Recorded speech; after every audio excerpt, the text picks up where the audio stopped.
রব্বুল আলামিন বলেন, ওয়ালাকাদ কাররামনা বানি আদম, আমি বনি আদমকে সম্মানিত করেছি, বনি আদমকে মর্যাদা দিয়েছি। ওয়া হামালনাহুম ফিল বাররি ওয়াল বাহর, বনি আদমকে জলে স্থলে স্থলে এবং সমুদ্রে চলাচলের বাহন দিয়েছি। ওয়া রাযাকনাহুম মিনাত তাইয়্যিবাত, তাদেরকে পবিত্র রিজিকের বন্দোবস্ত করেছি। ওয়া ফাদ্দালনাহুম আলা কাসীরিম মিম্মান খালাকনা তাফদীলা, আর আমি আল্লাহ যাদেরকে সৃষ্টি করেছি তাদের মধ্য থেকে বনি আদমকে আমি শ্রেষ্ঠ বানিয়েছি। আমরা শ্রেষ্ঠ, আমরা আশরাফুল মাখলুকাত। আমরা কি?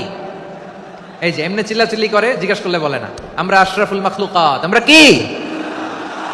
শ্রেষ্ঠ, সবার চেয়ে সেরা। আমাদের মতো করে আল্লাহ কাউকে বানায় নাই। দুই পায়ে ভর করে শির দ্বারা এরকম স্ট্যান্ড রেখে মাথা উঁচু করে দাঁড়াতে পারে এরকম কোন প্রাণী পৃথিবীতে আছে? এজন্য আল্লাহ বলেন, ওয়ালাকাদ কাররামনা বানি আদম, আমি বনি আদমকে সম্মানিত করেছি, তাদেরকে আমি মর্যাদা দিয়েছি।